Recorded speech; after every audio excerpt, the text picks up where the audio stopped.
Pemirsa, apa kabar? Sorotan Dunia hadir menemani Anda. Berbagai informasi peristiwa dan isu global dari berbagai belahan dunia akan kami sampaikan. Bersama saya Deo Manik, inilah Sorotan Dunia selengkapnya. Pemirsa, kita awali informasi dari Presiden Panama Jose Raul Mulino yang menegaskan negaranya tidak akan tunduk pada tekanan China menyusul putusan Mahkamah Agung yang membatalkan konsesi perusahaan Hong Kong di Pelabuhan Kanal Panama. Mulino menyebut Panama adalah negara berdaulat dan tidak akan diancam oleh siapapun. Pernyataan Mulino disampaikan dalam konferensi pers pagi hari ini saat menanggapi kritik keras pemerintah China. Mulino menekankan Panama akan tetap teguh menjalankan putusan pengadilan. Putusan ini muncul sepekan setelah Mahkamah Agung Panama menyatakan konsesi yang dipegang anak usaha CK Husichon Holdings bersifat tidak konstitusional. Keputusan pengadilan dipandang sebagai kemenangan politik bagi Presiden Amerika Serikat Donald Trump yang berupaya membatasi pengaruh China di jalur perdagangan global tersebut. Situasi ini menempatkan Panama di tengah tarik-menarik geopolitik antara Washington dan juga Beijing. China memperingatkan Panama akan membayar harga mahal jika putusan itu dilanjutkan. Sementara pihak CK Husichon menyatakan sangat tidak sepakat dan telah memulai proses arbitrase terhadap pemerintah Panama. Mulino menjelaskan hingga putusan diterapkan, sepenuhnya otoritas maritim Panama akan terus bekerja sama dengan Panama Ports Company dan juga menjaga operasi pelabuhan tetap berjalan normal. Setelah konsesi resmi berakhir, anak usaha perusahaan logistik Denmark, A.P. Møller - Mærsk, akan mengambil alih operasi secara bertahap hingga tender baru dibuka dan konsesi pengganti ditetapkan. Tim redaksi Simpo TV melaporkan. Pemirsa, konvoi pejabat Amerika Serikat tiba di Oman pada Jumat menjelang dimulainya perundingan nuklir dengan Iran. Pembicaraan ini digelar di tengah ketegangan memuncak di kawasan Timur Tengah setelah konflik militer besar yang melibatkan Iran dan Israel pada bulan Juni tahun lalu. Konvoi diduga membawa delegasi Amerika terlihat memasuki sebuah istana di pinggiran Muscat, ibu kota Oman, dekat Bandara Internasional Oman. Salah satu kendaraan diketahui mengibarkan bendera Amerika. Sebelumnya, rombongan Menteri Luar Negeri Iran Abbas Araghchi juga telah tiba di lokasi. Media negara Iran menyebut Araghchi bertemu Menlu Oman Bard al-Busaidi sebagai tuan rumah dan juga mediator pembicaraan dengan Amerika Serikat. Perundingan ini menjadi langkah baru setelah diplomasi sebelumnya gagal akibat perang 12 hari antara Israel dan Irak. Amerika Serikat sempat melancarkan serangan ke fasilitas nuklir Iran yang diduga merusak infrastruktur pengayaan uranium milik Iran. Pemerintah Trump juga menilai Iran saat ini berada dalam posisi paling lemah sejak revolusi Islam tahun 1979. Namun negara-negara Teluk mewaspadai serangan militer baru dapat memicu perang regional dan juga mengganggu stabilitas di Selat Hormuz. Hingga menjelang dimulainya perundingan, detail peserta dan juga ruang lingkup negosiasi masih belum jelas. Iran menegaskan pembicaraan hanya akan berfokus pada program nuklir, sementara Amerika menuntut isu rudal balistik dan juga dukungan Iran terhadap kelompok militan juga masuk dalam agenda pembicaraan. Tim redaksi Simpo TV melaporkan. Kita lanjut informasi dari masyarakat Jepang yang menyampaikan pandangan yang beragam terhadap Sanae Takeuchi di tengah mendekatnya pemilu mendadak pada hari Minggu. Sebagian menilai Takeuchi memiliki ketegasan untuk memimpin negara, namun tak sedikit pula yang meragukan pengalamannya sebagai calon Perdana Menteri. Jelang pemungutan suara, suasana politik di Jepang kian dinamis. Nama Sanae Takeuchi menjadi salah satu tokoh yang paling banyak diperbincangkan publik, terutama terkait kemungkinannya memimpin pemerintahan baru. Warga yang diwawancarai menyebut Takeuchi dipandang sebagai sosok tegas dengan gaya nasionalisme yang kuat yang dinilai mampu memperkuat posisi Jepang di kawasan global. Namun di sisi lain, sejumlah pemilih mengaku masih ragu apakah Takeuchi dapat menjawab tantangan besar seperti tekanan ekonomi, populasi menua, dan hubungan regional yang sedang memanas. Pemilu mendadak ini digelar di tengah ketidakpastian politik dalam negeri dan akan menentukan arah pemerintahan Jepang ke depan. Para analis menilai hasil pemilu akan menjadi ujian besar bagi kepemimpinan nasional. Dengan waktu kampanye yang singkat, para pemilih dihadapkan pada pilihan penting. Apakah Jepang akan melanjutkan arah kebijakan lama atau memberi ruang bagi tokoh baru seperti Takeuchi untuk memimpin negara? Tim redaksi Simpo TV melaporkan. Pemirsa, suhu politik Thailand memanas menjelang pemilu umum pada minggu ini. 3 partai utama bertarung ketat merebut kekuasaan di tengah pertumbuhan ekonomi yang melambat, meningkatnya nasionalisme, serta tudingan korupsi dan pengaruh keuangan gelap di lingkaran elit pejabat. Pemilu cepat ini dipicu setelah Perdana Menteri Anutin Chanvirakul membubarkan parlemen pada Desember lalu. Langkah itu diambil untuk mencegah mosi tidak percaya terkait isu perubahan konstitusi. Anutin berupaya kembali berkuasa bersama Partai Konservatif Bum Jaitai. Kampanyenya menekankan keamanan nasional dan stimulus ekonomi. Di sisi lain, People's Party yang progresif masih memimpin polling pemilu dengan agenda reformasi struktural. Partai ini pernah memenangkan kursi terbanyak pada pemilu 2023, namun gagal membentuk pemerintah karena diblokir kelompok konservatif. Sementara itu, Pheu Thai Party yang didukung tokoh politik Thaksin Shinawatra mengusung janji kebangkitan ekonomi dengan program populis seperti bantuan tunai. Total 400 anggota parlemen akan dipilih langsung melalui daerah pemilihan dan 100 lainnya melalui daftar partai. Tidak ada partai yang diperkirakan meraih mayoritas mutlak, sehingga pembentukan pemerintah akan ditentukan melalui negosiasi koalisi ketat. Pemilu ini juga diiringi referendum untuk menentukan apakah Thailand akan mengganti konstitusi tahun 2017. Sekelompok pro-demokrasi menilai referendum ini sebagai langkah awal mengurangi pengaruh militer dan lembaga tak terpilih. Namun, kaum konservatif menolak dengan alasan demi menjaga stabilitas politik dalam negeri. Tim redaksi Simpo TV melaporkan. Pemirsa, mantan Pangeran Andrew dilaporkan meninggalkan rumah lamanya di Windsor lebih cepat dari jadwal sebelumnya setelah Departemen Kehakiman Amerika Serikat merilis dokumen terbaru penyelidikan Jeffrey Epstein. Ini menimbulkan kembali kontroversi. Andrew kini tinggal di estate pribadi milik Raja Charles III di Sandringham, Inggris Timur. Kepergian Andrew dari Royal Lodge diumumkan lebih cepat dari perkiraan setelah dokumen dari Departemen Kehakiman Amerika Serikat kembali menyorot kedekatannya dengan Epstein. Media Inggris melaporkan Andrew sementara tinggal di Woodford Cottage, sementara rumah permanennya di Sandringham menjalani perbaikan. Langkah ini terjadi di tengah penyelidikan baru oleh Thames Valley Police atas dugaan Epstein pernah menerbangkan wanita kedua ke Inggris untuk bertemu Andrew pada tahun 2010. Pengacara korban menyebut pertemuan itu berlangsung di Royal Lodge meski Andrew terus membantah semua tuduhan itu dan juga belum memberikan tanggapan publik atas klaim tersebut. Nama Andrew juga beberapa kali muncul dalam jutaan halaman dokumen Epstein yang dirilis pemerintah Amerika pekan lalu. Raja Charles sebelumnya telah mencabut gelar kerajaan Andrew dan juga mendorongnya meninggalkan kediaman mewah berisi 30 kamar yang selama ini menjadi sorotan publik dan parlemen. Meski dokumen tersebut tidak selalu membuktikan pelanggaran hukum, skandal Epstein kembali mengguncang keluarga kerajaan dan menambah tekanan terhadap reputasi monarki Inggris. Tim redaksi Simpo TV melaporkan. Pemirsa, tentara dan kepolisian Kolombia melancarkan operasi militer terpadu di wilayah Catatumbo. Operasi menargetkan kelompok gerilya, Tentara Pembebas Nasional atau ELN, serta kelompok disiden FARC.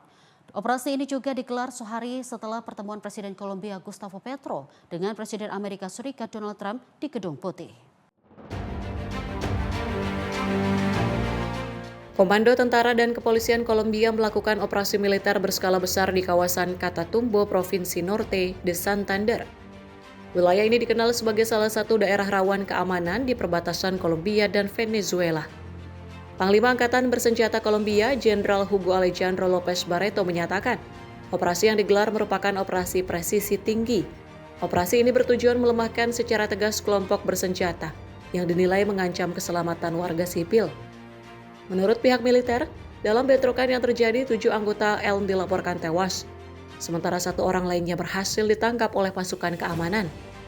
Aparat juga menyita berbagai senjata api laras panjang dan pendek, amunisi, serta bahan peledak rakitan. Selain itu, sejumlah drone dan granat yang dimodifikasi untuk wahana udara tanpa awak atau UAV dilaporkan berhasil dimusnahkan. Operasi ini dilakukan di tengah upaya pemerintah Kolombia menekan aktivitas kelompok bersenjata ilegal, terutama yang terlibat dalam jaringan perdagangan narkotika di wilayah perbatasan. Sehari sebelum operasi, Presiden Gustavo Petro bertemu dengan Presiden Amerika Serikat Donald Trump di Washington. Dalam pertemuan tersebut, kedua negara sepakat meningkatkan kerjasama keamanan setelah beberapa bulan hubungan bilateral mengalami ketegangan. Pemerintah Kolombia menyatakan operasi keamanan akan terus dilanjutkan dengan tujuan menjaga stabilitas dan melindungi warga sipil di daerah rawan konflik. Tim redaksi Simpo TV melaporkan. Pemirsa, 9 tahanan Palestina termasuk seorang perempuan tiba di Rumah Sakit Syuhada Al-Aqsa di daerah Al-Balah, Gaza Tengah pada Selasa 3 Februari 2026 waktu setempat. Dan pemirsa, pembebasan ini dilakukan Israel seiring berlakunya fase kedua kesepakatan gencatan senjata.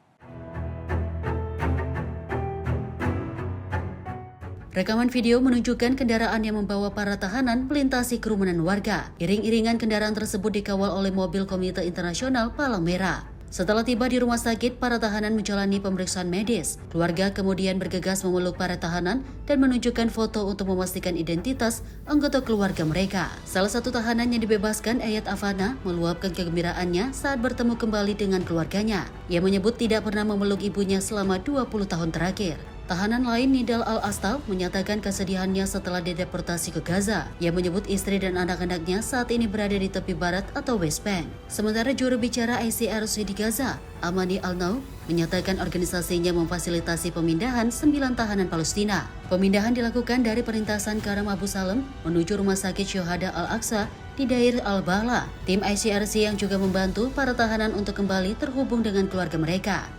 Media Palestina merilis daftar 9 tahanan yang dibebaskan. Daftar tersebut mencakup nama, usia, serta lokasi penahanan masing-masing tahanan. Hingga saat berita ini diturunkan, pihak Israel belum memberikan pernyataan resmi terkait pembebasan tersebut. Sebelumnya pada Januari, utusan khusus Timur Tengah, Steve Witkoff, mengumumkan dimulainya fase kedua rencana perdamaian Gaza. Fase ini mencakup peralihan dari gencatan senjata menuju perlucutan senjata, pembentukan administrasi teknokrat, serta rekonstruksi dan pembukaan kembali perlintasan Rafah. Tim redaksi Simpo TV melaporkan. Pemirsa, salju lebat melanda wilayah Jepang Utara selama 2 pekan terakhir. Tumpukan salju hingga mencapai 2 meter menutup jalan raya, menghentikan transportasi dan menyebabkan puluhan korban jiwa.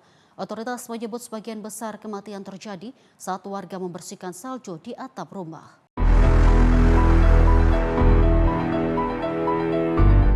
Salju lebat terus menumpuk di Jepang bagian utara, menyebabkan kondisi darurat di berbagai daerah prefektur. Sedikitnya 15 prefektur terdampak dengan ketinggian salju mencapai 2 meter di wilayah terparah. Otoritas setempat melaporkan lebih dari 35 orang tewas dan ratusan lainnya terluka. Sebagian besar korban meninggal akibat terjatuh saat membersihkan salju di atap rumah mereka. Di prefektur Aomori, ribuan rumah mengalami pemadaman listrik. Sementara sejumlah jalur kereta termasuk Shinkansen terpaksa dihentikan sementara karena kondisi cuaca ekstrim. Gubernur prefektur Aomori, Soichiro Miyashita, menyatakan sejumlah jalan utama beresiko terblokir total. Akibatnya, ambulans dan kendaraan darurat sulit menjangkau lokasi penyelamatan, memaksa tim medis berjalan kaki membawa tandu. Pemerintah Jepang memperingatkan meski suhu diperkirakan menghangat, bahaya belum berakhir. Salju yang mencair dapat memicu longsor, permukaan licin, serta resiko kecelakaan susulan. Badai salju diperkirakan masih akan berlanjut pada akhir pekan ini. Warga dihimbau tetap waspada dan mengutamakan keselamatan saat beraktivitas di luar rumah. Tim redaksi Simpo TV melaporkan. Pemirsa, informasi selengkapnya akan kami hadirkan usai jeda berikut ini. Tetaplah bersama kami di Sorotan Dunia.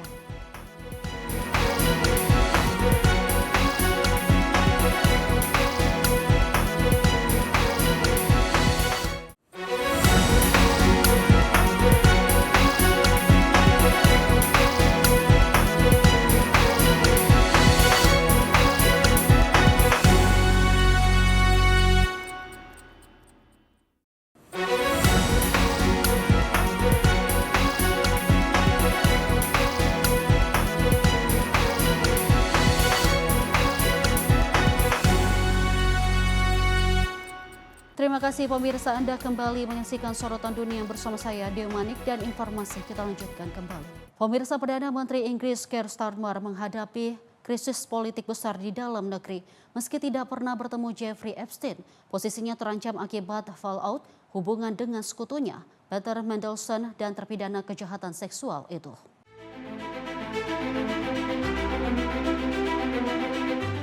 Skandal Jeffrey Epstein kembali mengguncang Inggris, kali ini menyeret pemerintahan Perdana Menteri Keir Starmer. Starmer mengakui telah salah mempercayai Peter Mandelson yang ia tunjuk sebagai Duta Besar Inggris untuk Amerika Serikat pada 2024.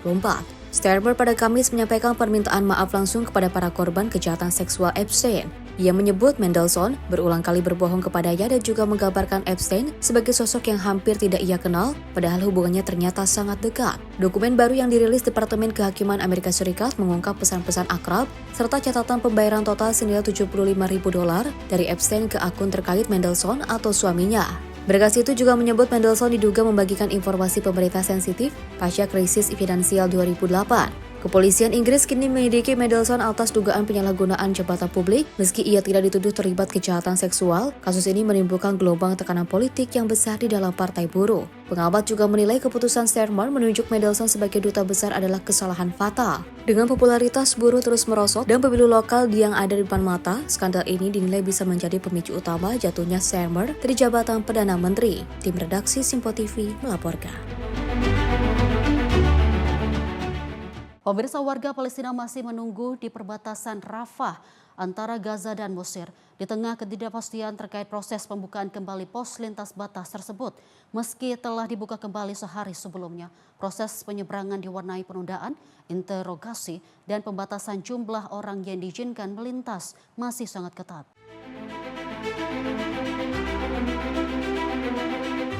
Di sisi Mesir, warga Palestina yang sebelumnya melarikan diri dari Gaza berkumpul menunggu kesempatan kembali setelah menjalani perawatan medis. Sementara itu di sisi Gaza, pasien yang membutuhkan perawatan yang tidak tersedia di dalam Gaza berkumpul di rumah sakit sebelum dibawa menuju Rafah dengan ambulans. Otoritas Mesir menginformasikan sejumlah pasien dan juga pendamping telah melintas dari Gaza ke Mesir. Meski jumlah pastinya tidak diungkapkan, sebuah bus yang membawa sekitar 40 warga Palestina yang kembali ke Gaza melalui Rafah tiba di rumah sakit Nasser di Khan Younis dan disambut hangat keluarga mereka setelah sehari penuh menunggu. Meski disebut sebagai kemajuan dalam gencatan senjata yang rapuh, hanya sekitar belasan orang yang berhasil menyeberang kedua arah pada hari pertama pembukaan. Sejumlah perempuan yang kembali ke Gaza mengaku diintegrasi, diborgol dan juga ditutup matanya oleh tentara Israel sebelum akhirnya dibebaskan. Jumlah penyeberangan tersebut jauh di bawah target 50 orang dan dinilai belum menjawab kebutuhan puluhan ribu warga Palestina. Hingga kini pengiriman bantuan melalui Rafah masih dilarang. PBB dan juga Organisasi Kesehatan Dunia menegaskan Rafah harus berfungsi sebagai koridor kemanusiaan seutuhnya. Namun penjaringan ketat oleh Israel dan Mesir membuat masa depan pembukaan Rafah masih diliputi ketidakpastian. Tim redaksi Simpo TV melaporkan.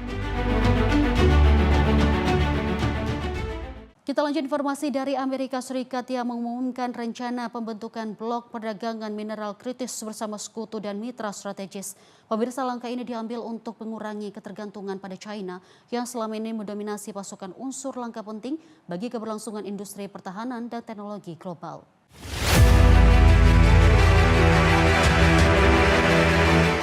Amerika Serikat di bawah pemerintahan Presiden Donald Trump mengumumkan rencana membentuk blok perdagangan mineral kritis bersama negara sekutu dan mitra. Inisiatif ini ditujukan untuk melawan dominasi besar China atas pasokan unsur-unsur penting bagi produk teknologi dan militer. Wakil Presiden J.D. Vance menyebut perang dagang Amerika Serikat dan China membuktikan betapa besarnya ketergantungan Barat pada mineral langka yang dikuasai Beijing. Menurutnya, aksi kolektif diperlukan untuk membangun kemandirian pasokan di kawasan negara-negara sekutu. Blok dagang ini dirancang dengan mekanisme tarif untuk menjaga harga minimum dan mencegah negara anggota membeli bahan murah dari China secara diam-diam. Pakar ekonomi menilai pengawasan akan lebih mudah diterapkan pada industri pertahanan, namun lebih sulit bagi sektor kendaraan listrik dan manufaktur umum. Konferensi di Washington ini dihadiri pejabat dari puluhan negara, termasuk Prancis, Inggris, Uni Eropa, dan Jepang. Menteri Luar Negeri Marco Rubio menegaskan setiap negara memiliki peran untuk membangun rantai pasok baru yang lebih aman dan stabil di luar ketergantungan China. Pemerintah Trump juga meluncurkan Project Vault, sebuah program cadangan strategis rare earth dengan dana miliaran dolar. Langkah ini menjadi bagian dari upaya besar karena China masih menguasai sebagian besar penambangan dan pemrosesan mineral langka dunia. Tim redaksi Simpo TV melaporkan. Pemirsa, pasukan Israel dilaporkan meledakkan sebuah rumah milik Mahmoud Yosef Abed di kota Halhul, tepi barat, yang diduduki pada Senin malam 2 Februari 2026. Aksi ini merupakan bagian dari operasi militer yang diklaim Israel sebagai tindakan keamanan terhadap serangan bersenjata.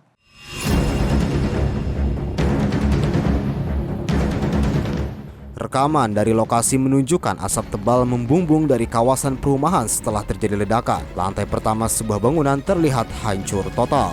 Media Palestina melaporkan pasukan Israel beserta kendaraan militer memasuki sejumlah lingkungan di kota Halhul. Operasi ini dikawal unit teknik peledak. Dilaporkan pasukan Israel menggerebek apartemen Mahmoud Abed di gedung bertingkat. Pasukan meledakkan unit tersebut setelah menembakkan granat kejut. Aksi ini memaksa warga sekitar untuk mengungsi. Sementara itu, militer Israel merilis rekaman yang menunjukkan pasukannya menanam bahan peledak di dalam rumah tersebut. Dalam pernyataannya, pasukan pertahanan Israel atau IDF menyebut operasi malam hari itu dilakukan oleh Brigade Etzion dan unit Yahalom. IDF mengatakan rumah tersebut milik Mahmoud Abed yang dituduh sebagai pelaku serangan bersenjata. IDF menyebut Abed terlibat dalam serangan pada 10 Juli 2025 di persimpangan Gus Etzion. Serangan itu menyebabkan tewasnya Salif Zefulani. Ketegangan di tepi barat terus meningkat sejak 7 Oktober 2023. Kementerian Kesehatan Palestina mencatat lebih dari 759 warga Palestina menjadi korban akibat aksi pasukan Israel atau pemukir. Pada periode yang sama, otoritas Israel menyatakan lebih dari 26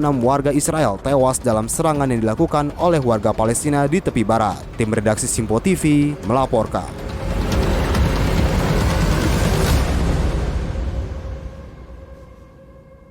Pemirsa, pesawat tempur Israel dilaporkan menghancurkan sebuah bangunan di desa Kafar Tebnit, Lebanon Selatan pada Senin sore 2 Februari 2026. Serangan dilakukan setelah pihak Israel mengeluarkan peringatan evakuasi kepada warga. Militer Israel menyatakan serangan menargetkan infrastruktur militer Hezbollah.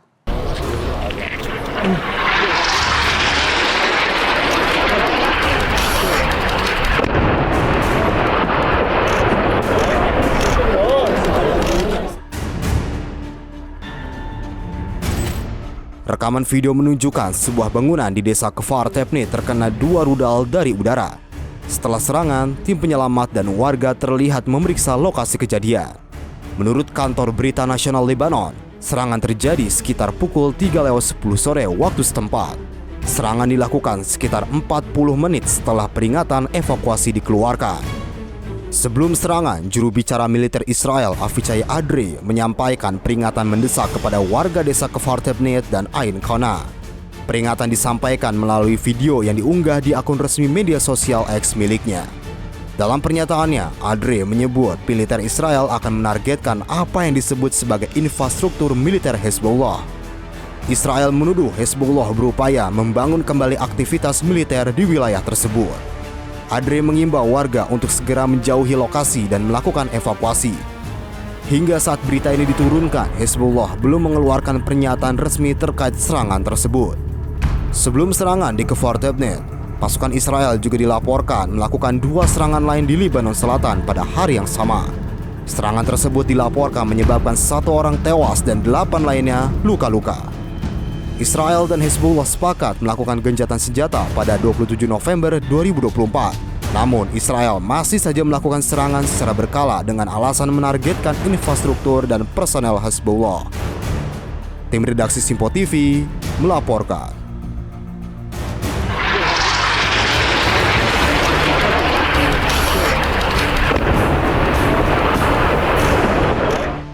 Kita lanjut informasi dari Presiden Amerika Serikat Donald Trump mendesak Dewan Perwakilan Rakyat untuk segera melakukan pemungutan suara guna mengakhiri partial government shutdown. Namun hingga saat ini Partai Republik dan Demokrat masih belum menunjukkan kesepakatan terkait paket pendanaan federal yang telah dibahas bersama Senat. Presiden Donald Trump mendesak DPR Amerika Serikat segera mengakhiri partial government shutdown. Namun di Kongres, kebutuhan masih terjadi akibat perselisihan antara Partai Demokrat dan Partai Republik. Kaum Demokrat menahan dukungan terhadap paket anggaran dan menuntut pembatasan dalam operasi penegasan imigrasi. Sementara itu, sebagian Republik mendesak penguatan kebijakan keamanan dalam negeri dan pendanaan lebih besar untuk Departemen Keamanan Dalam Negeri. Perbedaan sikap ini menunda pemungutan suara di DPR US dan memperpanjang shutdown pemerintah. Sejumlah agensi federal masih terdampak dan pekerja pemerintah terancam tidak digaji, hingga kesepakatan di DPR Amerika Serikat tercapai. Tim redaksi Simpo TV melaporkan. Pemirsa, pemerintah Pakistan menyatakan telah menewaskan 145 teroris yang disebut didukung India dalam operasi anti-teror di Provinsi Baluchistan selama 40 jam terakhir. Pemirsa, operasi dilancarkan setelah serangan bunuh diri dan serangan bersenjata menyebabkan 33 orang tewas, sebagian besar warga sipil. Menteri Utama Baluchistan Sarfraz Bukti menyatakan pasukan militer dan polisi menyerbu sejumlah lokasi dan menewaskan 145 anggota. Kelompok yang disebut Fitna Al-Hindustan atau Tentara Pembebasan Baluchistan. Bukti menyebut sebagian dari teroris yang tewas merupakan warga negara Afghanistan dan seluruh jenazah telah berada dalam penguasaan pihak berwenang. Menurut bukti, kelompok bersenjata itu berencana menyandera warga setelah menyerbu kantor pemerintah di zona keamanan tinggi Quetta. Namun rencana itu berhasil digagalkan. Dalam serangan Sabtu lalu, 18 warga sipil termasuk 5 perempuan dan 3 anak tewas. Bersama 15 personil keamanan, warga Quetta mengaku diliputi ketakutan setelah bom bunuh diri, menargetkan petugas polisi dan pria bersenjata berkeliaran di jalanan. Pemerintah Pakistan menuding India dan Afghanistan mendukung kelompok penyerang dan menyebut pimpinan BLA beroperasi dari wilayah Afghanistan. Namun India dan Afghanistan membantah tuduhan tersebut. Ketegangan antara Pakistan dan Afghanistan meningkat sejak serangan udara Pakistan ke sarang Taliban Pakistan. Di dalam wilayah Afghanistan, bukti juga mengungkapkan militer menyerang rumah seorang buruh di Gwadar dan membunuh 5 perempuan dan 3 anak. Aksi itu pun dikecam keras oleh pemerintah. Tim redaksi Simpo TV melaporkan. Kita lanjut informasi dari pemerintah Inggris yang setuju merilis dokumen penunjukan Peter Mandelson sebagai duta besar untuk Amerika Serikat. Langkah ini diambil di tengah kemarahan publik dan tekanan parlemen setelah terungkapnya hubungan dekat Mandelson dengan terpidana kejahatan seks Jeffrey Epstein. Pemerintah Inggris pada Rabu menyatakan akan membuka berkas resmi terkait keputusan menunjuk Peter Mandelson sebagai duta besar Inggris untuk Amerika Serikat. Keputusan itu memicu kontroversi besar setelah terungkap persahabatannya dengan Jeffrey Epstein. Perdana Menteri Keir Starmer menghadapi tekanan dari oposisi dan juga dari anggota Partai Buruh sendiri. Starmer mengakui bahwa ia mengetahui hubungan Mandelson dengan Epstein saat penunjukan tahun 2024. Namun mengklaim tidak mengetahui seberapa dalam keterkaitan tersebut. Starmer menuduh Mandelson telah berbohong berulang kali tentang hubungannya dengan Epstein dan menyebut penunjukan itu sebagai kekeliruan besar. Ia menegaskan Mandelson tidak akan pernah diangkat jika fakta lengkap sudah diketahui.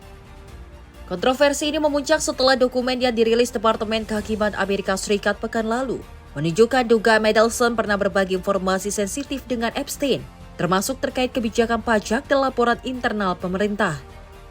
Oposisi menuntut sebuah file dipublikasikan dengan transparan, bukan hanya dokumen pilihan pemerintah. Parlemen akhirnya menyepakati Komite Intelijen dan Keamananlah yang akan menentukan dokumen mana saja yang dapat dibuka ke publik. Hingga saat ini belum jelas kapan seluruh dokumen akan dipublikasikan. Namun kasus ini menjadi ujian besar bagi kepemimpinan Starmer dan kredibilitas pemerintah Inggris. Tim redaksi Simpo TV melaporkan. Pemirsa, Rusia melancarkan serangan besar ke Ukraina hanya sehari sebelum dialog damai di Abu Dhabi. Ratusan drone dan 32 rudal balistik menyerang jaringan listrik, menyebabkan setidaknya 10 orang terluka dan merusak rumah, sekolah, serta pembangkit listrik. Rusia melancarkan serangan besar-besaran ke Ukraina pada Selasa dini hari, di tengah persiapan pembicaraan lanjutan antara kedua negara. Presiden Ukraina Volodymyr Zelensky menyebut serangan ini melanggar komitmen Rusia untuk menghentikan serangan terhadap infrastruktur energi. Ratusan drone dan puluhan rudal, termasuk 32 rudal balistik, diluncurkan dan melukai sedikitnya 10 orang. Sasaran utama adalah jaringan listrik yang menyebabkan pemadaman dan terganggunya pasokan pemanas di tengah suhu ekstrim hingga minus 20 derajat Celcius di Kiev. Sekretaris Jenderal NATO Mark Rutte yang berkunjung ke Kiev menyebut serangan tersebut sebagai sinyal buruk menjelang perundingan, namun menegaskan bahwa dukungan NATO kepada Ukraina tetap kuat. Perundingan Rusia dan Ukraina dijadwalkan berlangsung di Abu Dhabi, namun terobosan damai masih jauh tercapai. Zelensky menegaskan Ukraina siap berunding, namun tidak akan menyerah. Serangan ini merusak permukiman, fasilitas umum, dan pembangkit listrik, membuat ribuan warga kembali hidup tanpa pemanas. NATO menegaskan akan terus mendukung Ukraina demi stabilitas dan keamanan Eropa. Tim redaksi Simpo TV melaporkan. Pemirsa, Venezuela masih dalam ketidakpastian politik 30 hari setelah operasi Amerika Serikat menangkap Presiden saat itu Nicolas Maduro di ibu kota Caracas. Aktivitas warga berjalan di bawah situasi yang belum stabil, sementara seruan pembebasan Nicolas Maduro masih terlihat di ruang publik.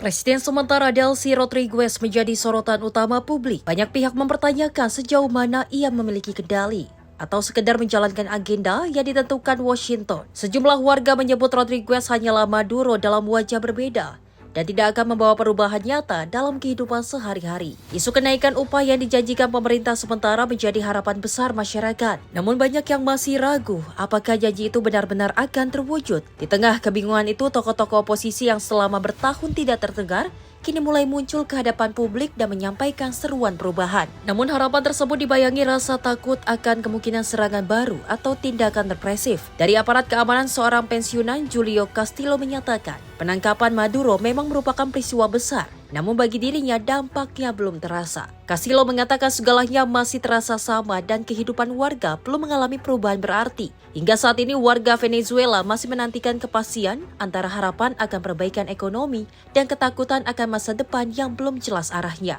Tim redaksi Simpo TV melaporkan. Kita lanjut informasi dari Selat Hormuz yang kembali menjadi pusat perhatian dunia setelah Iran mengumumkan akan menggelar latihan militer di jalur pelayaran penting bagi perdagangan global.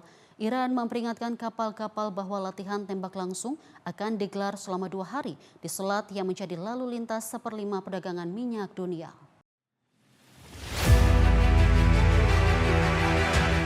Selat Hormuz merupakan jalur sempit yang menghubungkan Teluk Persia dengan Teluk Oman dan menjadi akses ke laut lepas untuk pengiriman minyak dan gas ke pasar dunia. Sejarah mencatat selat ini telah digunakan sebagai rute dagang sejak era keramik dan sutra hingga masa kapal tangki modern. Sebagai besar energi yang melintas dikirim ke pasar Asia dan hampir tidak memiliki rute alternatif. Menurut data Otoritas Energi Amerika Serikat, peringatan kepada pelaut dikirim melalui radio menyebut Iran akan melakukan latihan tembak angkatan laut. Pada hari Minggu dan Senin, koordinat latihan menyentuh jalur lalu lintas kapal yang digunakan masuk dan keluar Teluk Persia, sehingga dinilai beresiko mengganggu pelayaran internasional. Latihan diperkirakan melibatkan pasukan pengawal revolusi Iran yang mengoperasikan kapal cepat bersenjata di perairan tersebut. Amerika Serikat melalui Komando Pusat mengeluarkan peringatan keras agar Iran bersikap profesional dan tidak mengancam kapal perang Amerika Serikat atau kapal dagang internasional. Ketegangan terjadi di tengah ancaman Presiden Donald Trump yang mempertimbangkan serangan militer ke Iran. Amerika Serikat telah menggerakkan kapal induk USS Abraham Lincoln ke Laut Arab. Iran memperingatkan akan melakukan serangan balasan dan analis menilai setiap gangguan di Selat Hormuz dapat menaikkan harga energi dunia dan memicu ketidakstabilan global. Tim redaksi Simpo TV melaporkan. Pemirsa, informasi lainnya akan kami hadirkan usai jeda berikut ini. Tetap bersama kami di Sorotan Dunia.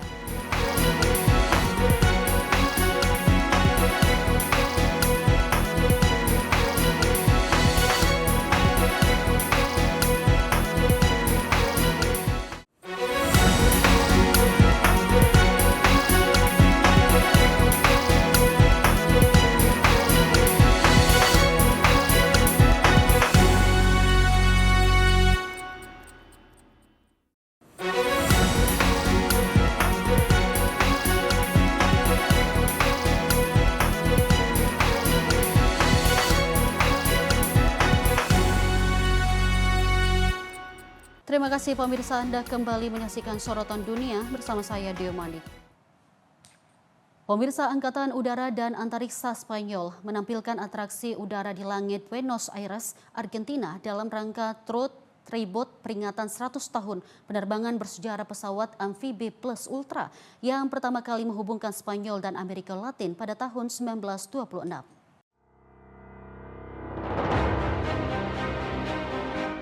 Atraksi udara digelar di Taman Pesisir Utara Buenos Aires dan disaksikan ratusan warga yang memadati area pertunjukan. Dalam pertunjukan ini, helikopter Patrula Aspa milik Angkatan Udara dan Antariksa Spanyol menampilkan manuver udara bersama skuadron historis B-45 Mentor milik Angkatan Udara Argentina. Kepala Hubungan Masyarakat Angkatan Udara dan Antariksa Spanyol, Manuel Angel Quensa, menyatakan atraksi ini digelar untuk memperingati 1 abad penerbangan Plus Ultra. Penerbangan tersebut merupakan pencapaian penting dalam sejarah aviasi militer Spanyol, sekaligus tonggak hubungan udara antara Spanyol dan negara-negara Amerika Latin. Dalam tur tribut ini, armada udara Spanyol menempuh rute yang meniru perjalanan para perintis Plus Ultra, dengan singgah di Rio de Janeiro, Brazil, dan Montevideo, Uruguay, sebelum akhirnya tiba di Buenos Aires, Argentina. Penerbangan Plus Ultra pada tahun 1926 menempuh jarak lebih dari 10.000 km dari Palos de la Frontera, Huelva, melalui Kepulauan Canary, Cape Verde, Brasil,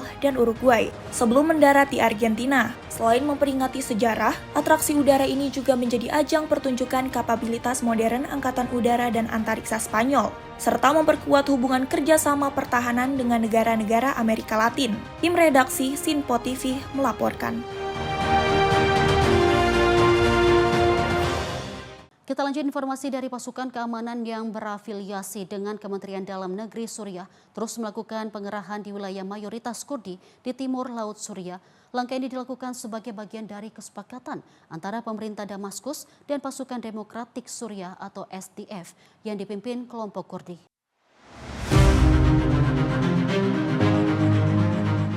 Konvoi pasukan keamanan Suriah memasuki kota Komisli di Provinsi Al-Hasakah setelah sehari sebelumnya juga memasuki wilayah sekitar kota tersebut. Berdasarkan kesepakatan, pasukan keamanan dalam jumlah terbatas akan ditempatkan di wilayah mayoritas Kurdi dengan tugas terbatas untuk mengamankan fasilitas milik negara. Menjelang masuknya pasukan, pengamanan diperketat di Jalan Amuda akses utama menuju Komisli. Sementara SDF memberlakukan jam malam. Personil SDF dan pasukan keamanan Kurdi lokal bersiaga di persimpangan dan jalur utama. Sebagian dari mereka menutupi wajah dan terdapat juga perempuan di antara pasukan yang dikerahkan.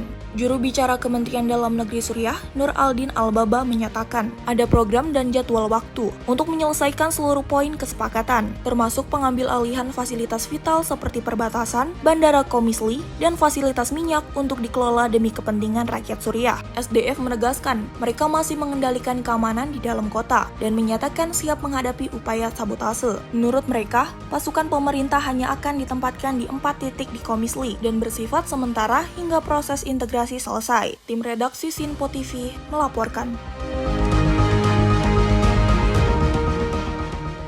Kita lanjut informasi dari kandidat Partai Demokrat Taylor Rahmat yang memenangkan pemilihan khusus untuk kursi Senat Negara bagian Texas di distrik yang selama ini dikuasai Partai Republikan. Distrik tersebut merupakan wilayah yang dimenangkan Donald Trump dengan selisih 17 poin pada pemilihan presiden 2024.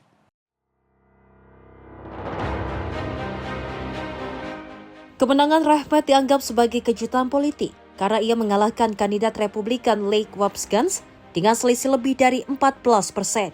Rahmat, seorang pemimpin serikat pekerja dan veteran, menyebut kemenangan ini sebagai kemenangan bagi pekerja dan keluarga kelas menengah.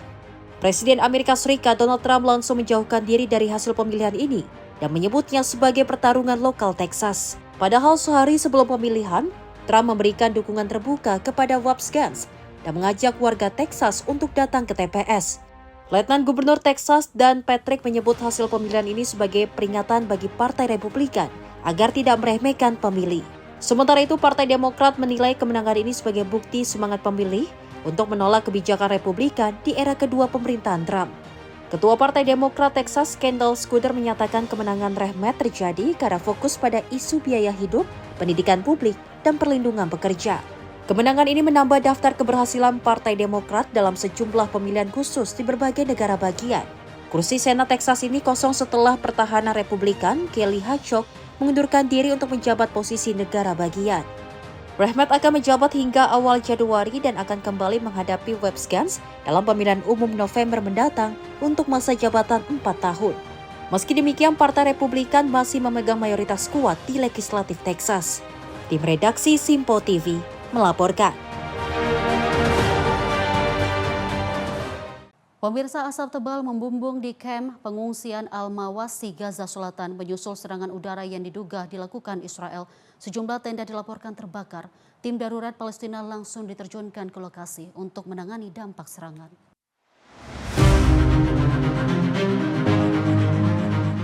Rekaman yang diambil pada Sabtu 31 Januari 2026 memperlihatkan asap tebal membungkus Camp Guide di kawasan Al-Mawasi Barat, Khan Younis, Gaza Selatan. Sejumlah tenda tampak terbakar dan mengeluarkan asap hitam ke udara.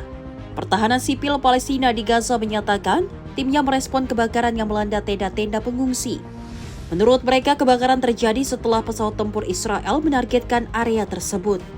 Media lokal melaporkan tentara Israel sebelumnya telah mengeluarkan peringatan untuk mengevakuasi segera sebuah bangunan di kawasan Mawasi Khan Younis menjelang serangan udara.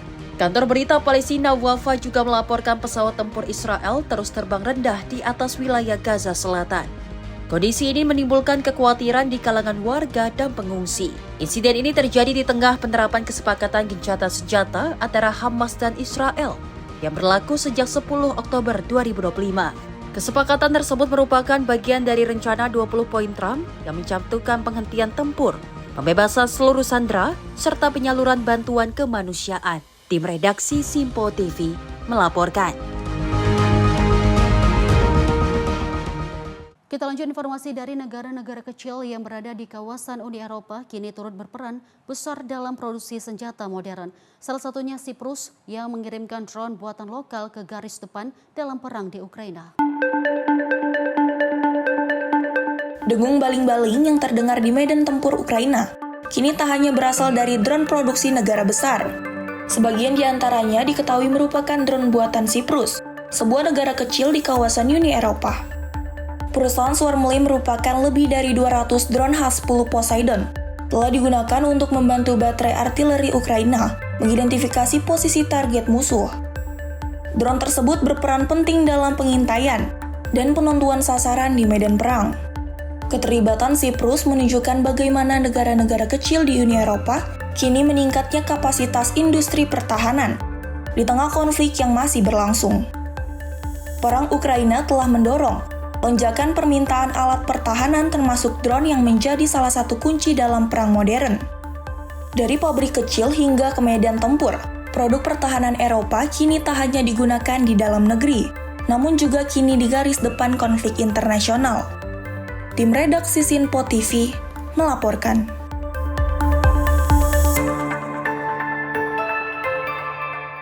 Pemirsa, Presiden Amerika Serikat Donald Trump menegaskan tidak akan merobohkan gedung Kennedy Center, sebuah pusat seni dan budaya ikonik yang didedikasikan untuk Presiden John F. Kennedy.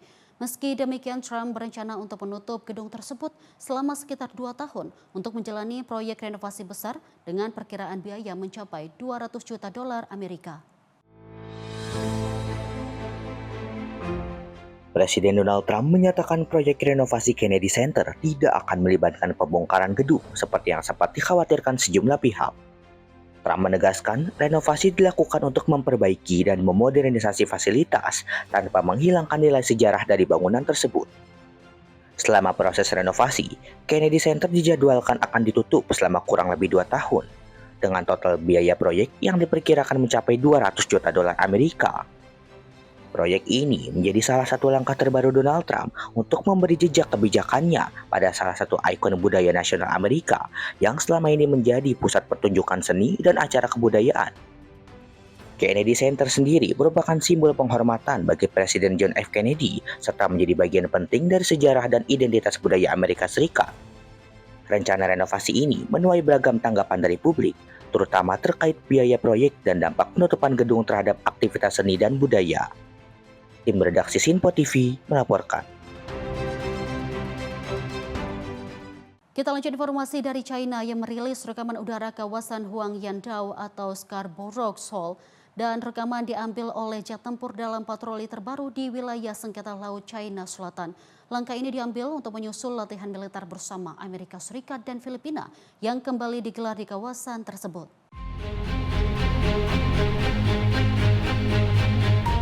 Rekaman yang dirilis pada Sabtu 31 Januari 2026 memperlihatkan jet tempur China terbang dalam formasi di atas Huangyandao, sebuah gugusan karang kecil yang menjadi objek sengketa antara China dan Filipina. Patroli tersebut dilakukan setelah Amerika Serikat dan Filipina menggelar latihan militer bersama pekan lalu. Latihan ini merupakan yang ke-11 kalinya digelar sejak November 2023. Latihan bersama itu berlangsung di kawasan Laut China Selatan yang diklaim oleh kedua negara. Filipina menyatakan Scarborough Shoal yang terletak sekitar 200 km dari garis pantainya merupakan bagian dari hak maritim berdaulat negara tersebut. Pada tahun 2026, Tribunal Internasional di Den Haag memutuskan menolak klaim hak historis China di Laut China Selatan. Namun Beijing secara konsisten menolak putusan tersebut dan menyebutnya tidak sah serta tidak mengikat. Dalam pernyataannya, Komando Teater Selatan Tentara Pembebasan Rakyat China menegaskan telah meningkatkan patroli laut dan udara sejak awal Januari 2026. Pihak militer China menyebut langkah itu sebagai respon atas tindakan provokatif kekuatan asing. Kehadiran militer China diklaim sebagai upaya menjaga keamanan nasional serta stabilitas kawasan. Tim redaksi Simpo TV melaporkan. Pemirsa, taksi terbang listrik mulai menarik perhatian dunia di Singapura Airshow. Pesawat generasi baru bertenaga listrik ini digadang-gadang menjadi solusi transportasi umum masa depan. Dan sejumlah perusahaan penerbangan kini berlomba untuk mengembangkan transportasi udara, termasuk taksi terbang untuk perjalanan urban. Taksi terbang listrik menjadi salah satu perhatian utama dalam Singapura Airshow pada tahun ini. Kendaraan udara inovatif ini diperkenalkan sebagai bagian dari masa depan transportasi perkotaan. Pesawat kecil bertenaga listrik tersebut dirancang untuk mengangkut penumpang seperti layaknya taksi, namun melalui jalur udara. Teknologi ini diharapkan dapat mengurangi kemacetan dan mempercepat mobilitas di kota besar. Sejumlah produsen penerbangan dan perusahaan memamerkan prototipe kendaraan udara mereka. Meski belum sepenuhnya beroperasi, taksi terbang ini diproyeksi mulai masuk tahap uji coba komersial dalam beberapa tahun mendatang. Pengembangan taksi terbang listrik juga menjadi bagian dari upaya global untuk mengurangi emisi karbon di sektor transportasi. Pesawat ini mengandalkan motor listrik dan teknologi lepas landas vertikal yang ramah lingkungan. Singapura Airshow menjadi panggung strategis untuk menampilkan inovasi penerbangan masa depan. Taksi terbang digadang-gadang akan mengubah cara manusia bepergian dari transportasi darat ke langit. Tim redaksi Simpo TV melaporkan. Kita lanjut informasi dari Washington Post yang melakukan pemutusan hubungan kerja besar-besaran dengan memberhentikan sekitar sepertiga stopnya. Kebijakan ini menghapus rubrik olahraga, menutup liputan buku, serta memangkas sejumlah biro asing. Kebijakan tersebut menjadi pukulan berat bagi salah satu merek jurnalisme paling legendaris di Amerika Serikat. Washington Post pada Rabu mengumumkan PHK besar-besaran yang berdampak ke sekitar sepertiga staf redaksinya. Langkah ini menjadi salah satu pemangkasan terbesar dalam sejarah modern media tersebut. Pemimpin redaksi eksekutif Matt Murray menyebut, keputusan itu menyakitkan namun diperlukan untuk memperkuat posisi perusahaan di tengah perubahan teknologi dan bergesernya kebiasaan pembaca. Dalam restrukturisasi ini, Washington Post resmi menutup rubrik olahraga, menghentikan liputan Book World, serta memangkas sejumlah biro luar negeri, termasuk di kawasan Timur Tengah. Sejumlah tokoh jurnalis dan politik turut mengecam langkah tersebut. Salah satunya Profesor Jurnalisme Columbia Margaret Sullivan menyebut pemangkasan ini sebagai berita menyedihkan bagi masa depan pers di Amerika. Mantan editor Martin Baron menuding pemilik Washington Post, Jeff Bezos, sebagai penyebab utama krisis dan menyebutnya sebagai contoh kehancuran brand yang diciptakannya sendiri dalam waktu singkat. Washington Post dilaporkan kehilangan banyak pelanggan setelah sejumlah keputusan editorial kontroversial, termasuk menarik dukungan dalam pemilu presiden 2024. Langkah PHK ini menambah kekhawatiran publik akan masa depan salah satu institusi media terpenting di dunia. Tim redaksi Simpo TV melaporkan. Pemirsa, sejumlah musisi dunia menyampaikan keprihatinan mereka terhadap iklim politik Amerika Serikat saat berjalan di karpet merah menjelang ajang Grammy Awards. Dan salah satunya penyanyi Gloria Estefan yang menyatakan dirinya merasa takut dengan kondisi yang ia lihat di negeri Paman Sam saat ini.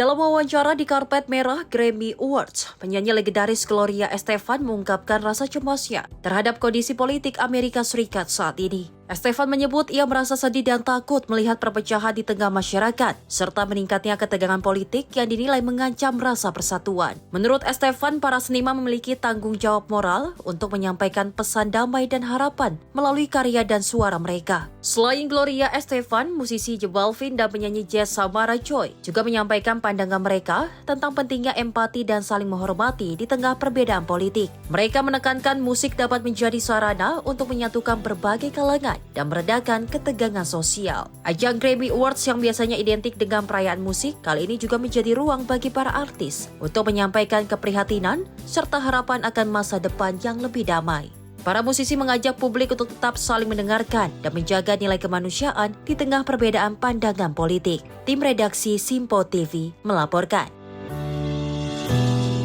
Kita lanjut informasi dari masyarakat Jepang yang menyampaikan pandangan yang beragam terhadap Sanae Takeuchi di tengah mendekatnya pemilu mendadak pada hari Minggu. Sebagian menilai Takeuchi memiliki ketegasan untuk memimpin negara, namun tak sedikit pula yang meragukan pengalamannya sebagai calon Perdana Menteri.